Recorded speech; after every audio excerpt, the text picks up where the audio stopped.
Votre regard sur ces propositions, notamment de François Fillon, quoi de neuf, docteur? Alors, on a un petit peu calmé le jeu. C'est une réalité par rapport à la sécurité sociale. La sécurité sociale est sauvegardée en l'état. Ça, c'est un point important. Deuxième élément, par contre, c'est celui des complémentaires santé. On n'a pas encore bien compris quel va être le vase communicant. Parce que c'est ça la vraie question. La sécurité sociale, elle est, j'allais dire, à front constant. Il va donc bien falloir que la différence, ce soit les complémentaires qui acceptent.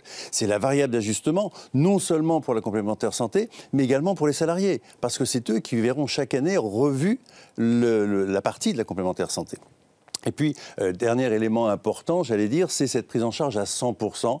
Mais tous les candidats sont un peu dans cette optique, c'est de dire, optique si on peut dire, c'est les lunettes, les dents et l'audition, ça va être merveilleux. Il y aura plus ce reste à charge qui reste vraiment l'épine de la prise en charge de ces soins. D'autres candidats vont faire leurs propositions ce matin, on l'évoquait. Alain, qu'est-ce qui retient votre attention dans ces propositions? Alors, ça balaye un peu tout le problème de la santé, bien évidemment. On a le problème des hôpitaux.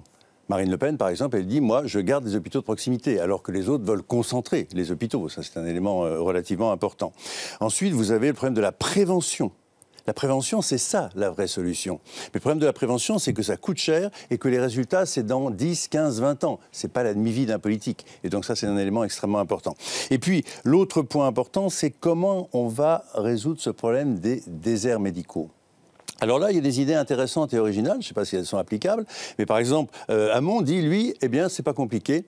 On pourra s'installer dans un endroit où il y a déjà beaucoup de médecins, mais vous ne serez pas conventionné. Vous n'aurez pas de convention avec la sécurité sociale. D'autres, comme Emmanuel Macron, disent, eh bien voilà, on va faire des bataillons de médecins auxquels, à la sortie de l'hôpital, de la faculté, on va leur imposer d'aller dans ces régions. Donc, on a des idées qui sont diverses.